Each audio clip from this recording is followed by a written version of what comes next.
Hey everybody, welcome to the gallery and thank you for joining me today. Happy June 1st. When you're seeing this, it's June 1st and I am going to do some diamond painting with you and answer some questions. I was tagged by Diamond Crafts by Eileen to answer some relationship questions that she had on her channel a couple days ago, so she tagged me. Thank you, Eileen, for that.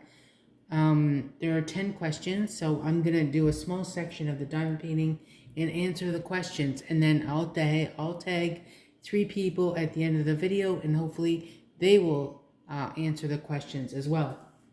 I'm gonna be working on my tiger cubs. This is from GBFKE. This is for the Paint with Friends Animals edition, hosted by True Vampire Crafts.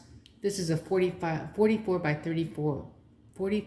35 centimeter diamond painting. It has 17 colors and they are so adorable, guys. Can you see them? Aren't they the cutest? I am so happy this got picked. You guys were able to pick from a few that I had, and there was a vote and these won unanimously. They were so adorable. Everybody couldn't get enough.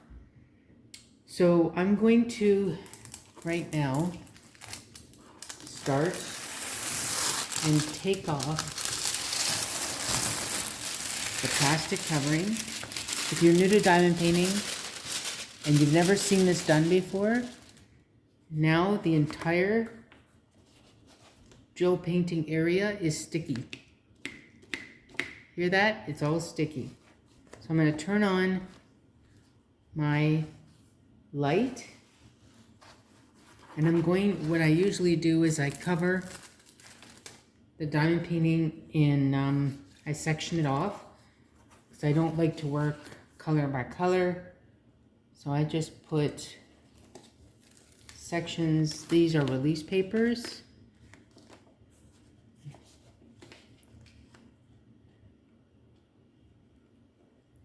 I bought them off an Etsy store.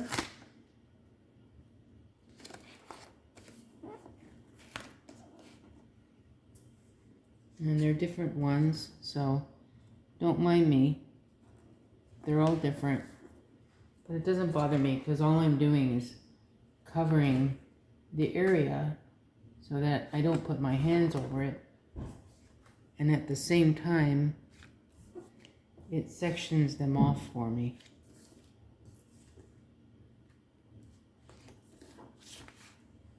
Do I have any more? Hang on, I gotta get more. Okay, so I've got some more release papers, and I've covered the area up until the one I want to work on, which is right here. So I'm gonna start. I'm gonna get a color. Looks like the letter J I can work on, and letter J represents the number 6. And there's a nice big bag. It's a light gray. And it's in here. It's probably going to be a lot in their paws and stuff, in their skin. This is a round diamond painting. So I'm going to get this started. And at the same time, I'm going to read my questions and answers from Eileen. Like I said, she tagged me. She had some relationship questions. She bought kind of like a game type of thing from the Dollar Tree, and she got these, and so she tagged some creators, and I was one of them. So I'm gonna give you some questions and answers, and I'm gonna tag some other people, and if you want to do it, you're more than welcome, and if you don't, please don't feel pressured at all. I'm just gonna pick some random creators to do this. So I'm gonna start with the letter J. And our first question. And as you can see, I'm starting randomly in this section. The first question is, what is your favorite way to challenge yourself and step out of your comfort zone? My favorite way to challenge myself was through my YouTube channel. Generally, I'm very shy. And public speaking is not my favorite thing. Even Though I'm not directly in front of the camera, I still get nervous, and I try to do better each time I upload a video. Sometimes I jump over my words, and sometimes I say things I don't mean to say, and my words get jumbled, so I hope you forgive me for that. But that's how I've learned to challenge myself, is talking to a camera. Even though I'm not directly in front of a camera, it's almost like public speaking, And, you have to get your words right. You have to try to get your words right. And it's not always easy. Number 2, what is the most embarrassing thing that has happened to you while on a date? Well, guys, the most embarrassing thing that has ever happened while I was on a date is that I locked my jaw. Oh my goodness. That was so embarrassing. I was out with my now husband. We were on a date, and I guess he stayed with me because he wasn't afraid. When I was very young, I was like 22 or something, and I must have opened my mouth wide or yawned too wide, and my jaw locked on me. And we were on a date, and he had to take me to the emergency room because I didn't know what was going on. It's never happened to me before. And when I went to the emergency room, they taught me how to massage my jaw and get it to come out of it, like unlock itself. And you have to massage it and keep trying to put it back in. And if it's never happened to you before, if you've never locked a part of your body, it's pretty painful when it goes back into place, of course. But it makes a loud popping noise. It hasn't happened to me in a very long time because I'm super careful now. When I yawn or when I eat, I don't open my mouth too wide, and I don't yawn too forcefully. I just control my jaw when I'm yawning and try not to yawn too widely. Have you ever thought of that? One of those things that, you take for granted, the ability to yawn, and you have to be careful because you could lock your jaw. What's your go-to karaoke song? I do not do karaoke, but if I did, my karaoke song would be a song called "The Subdivisions" by Rush.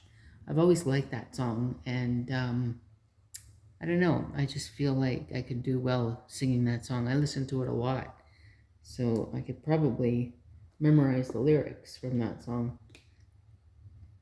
If you could have any talent instantly, what would it be? Now, this might sound weird to you guys, but I believe there are people who have a connection to those who have passed away.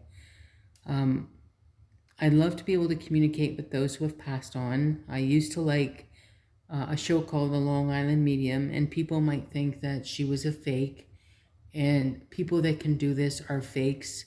No one can communicate with the dead. That's fine. You can have your own opinion.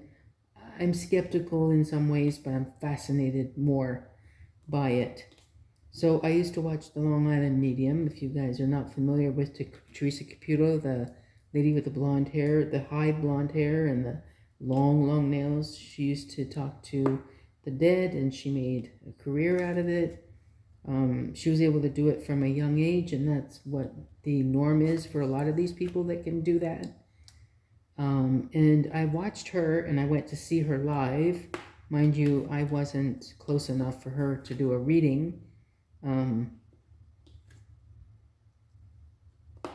And after I saw her live, I discovered a TV show with Jennifer Love Hewitt. It was called Ghost Whisperer. Have you guys ever seen that or heard of it? So she was one who could communicate with the dead, but there was a difference in her show, is that you could see the people who have passed on. Her job was to be able to help the people who have passed on because they had unfinished business on earth and they wanted to communicate with their families, and she was able to do that. And it was just so fascinating. I don't think I've ever seen a an episode of that where I didn't come out with tears in my eyes bawling. Like, it was so emotional. And I would just, imagine being able to see my grandmother and family members who have passed on. It was just incredible. I knew it was a TV show, but at the same time, I was just fascinated by it all.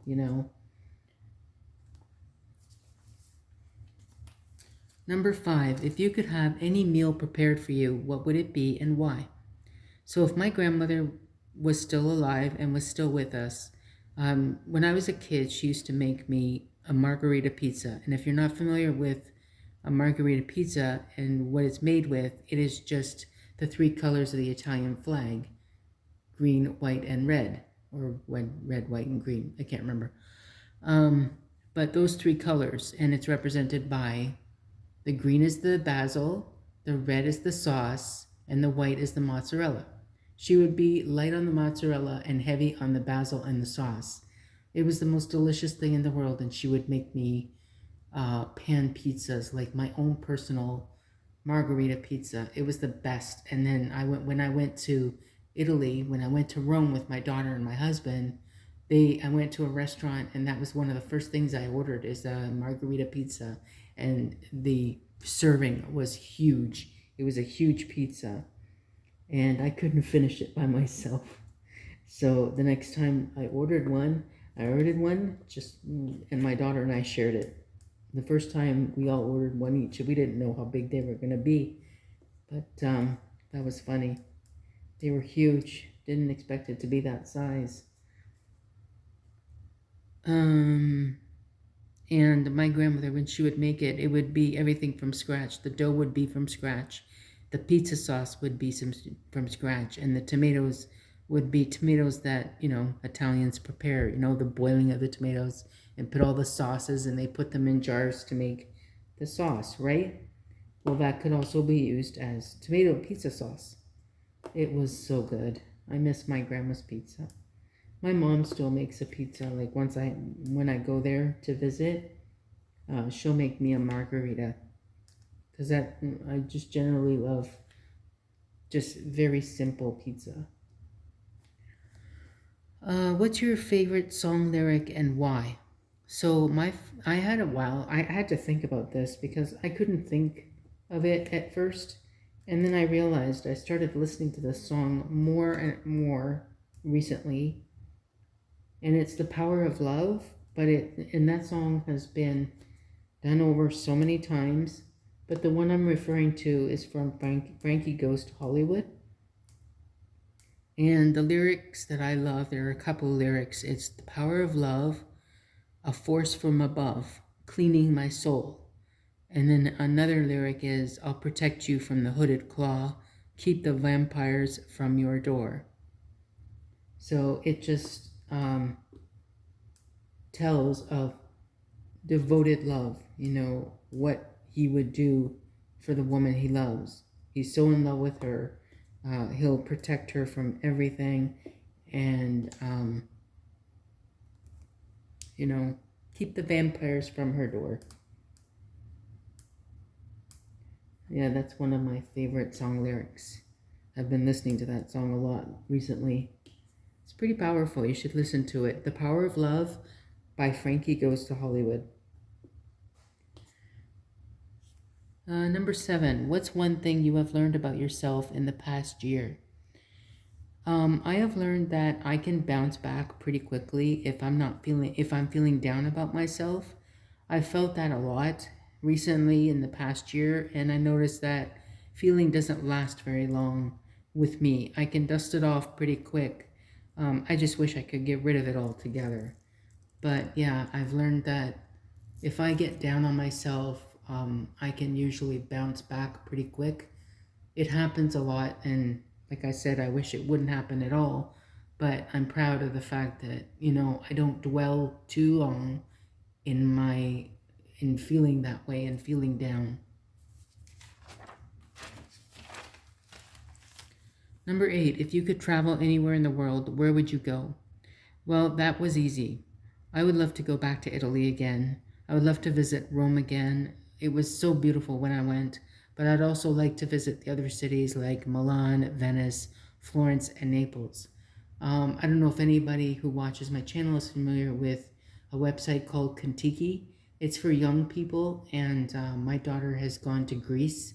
She went there last year it's with a group of people your own age, in your age group, and you get to discover a new country, and all the itinerary is planned for you. All you pay for is the flight, and they take care of you. Pay, I mean, the price that's included. You get your hotel, and all the stuff that they plan for you is included.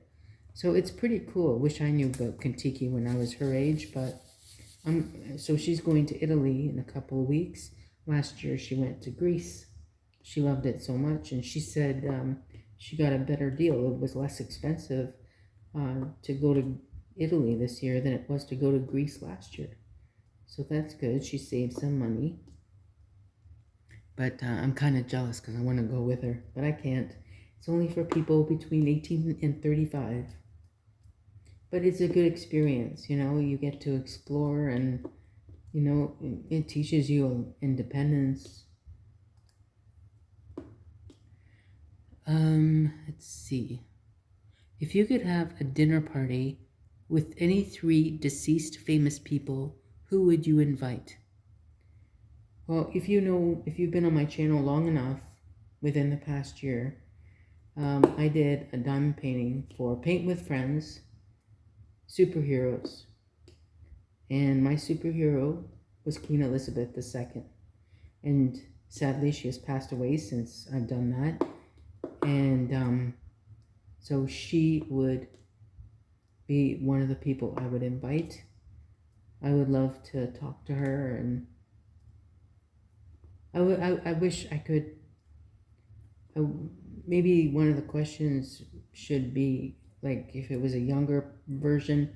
I know Eileen, when she did hers, she'd want to meet Elvis, but the skinny Elvis. That's funny. So in that case, I want to meet the younger version of Elizabeth, not the older version. I'm sure the older version was sweet and everything, but I wish I could have met the younger version. And the second person would be Freddie Mercury. He's an amazing musician. I would have loved to sit and chat with him. He seemed like such an intelligent, very talented man, and I would have loved to meet him and chat with him. The third person I would want to meet is Anne Frank. If you don't know who she is, I mean, many people do. I remember in high school I had to read The Diary of Anne Frank, and I was fascinated with her story, sad but true.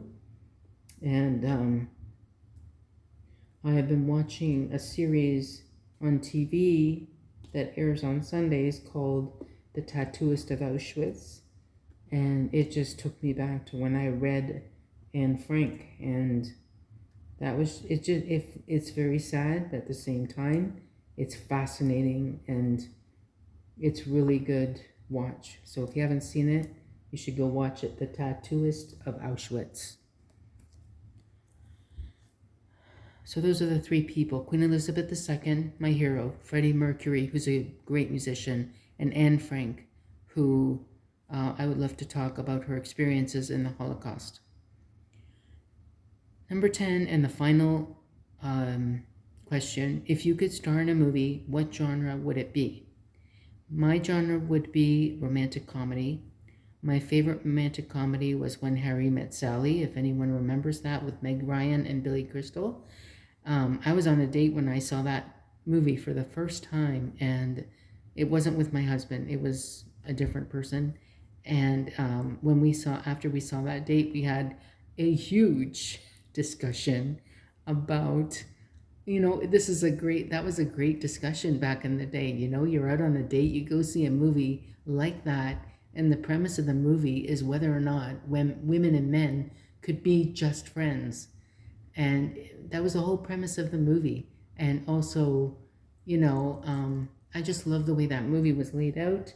The chemistry was great between Meg Ryan and Billy Crystal. I just loved it. That is probably my favorite movie in the whole world. I love also her chemistry with Tom Hanks. But that movie just did it for me. It was the best. So those are the end. That's the end of my questions. And thank you, Eileen, again for providing them for me and tagging me to do them. It's a great way to start this diamond painting for Paint with Friends Animals. It's hosted by True Vampire Crafts. If you'd like to join, please head on over to her channel. Let her know you want to join, and she will put you on her list. And you can pick any animal. I don't think she's strict at all. Pick any animal that you like that's in your stash and get started. If you have a YouTube channel, please make sure that you write in your title that it's Paint with Friends Animal Edition, and tag True Vampire Crafts in your title so that she can watch it, because that's her month. This is her month, the month of June. So thank you for watching, everyone. I hope you liked the answers to my questions. I hope you liked watching me put my first few diamonds down. And give it a thumbs up, subscribe if you're new, and I will see you on my next video. Hopefully I will have done much more than this, and I will see you next time. Thanks, guys. Bye.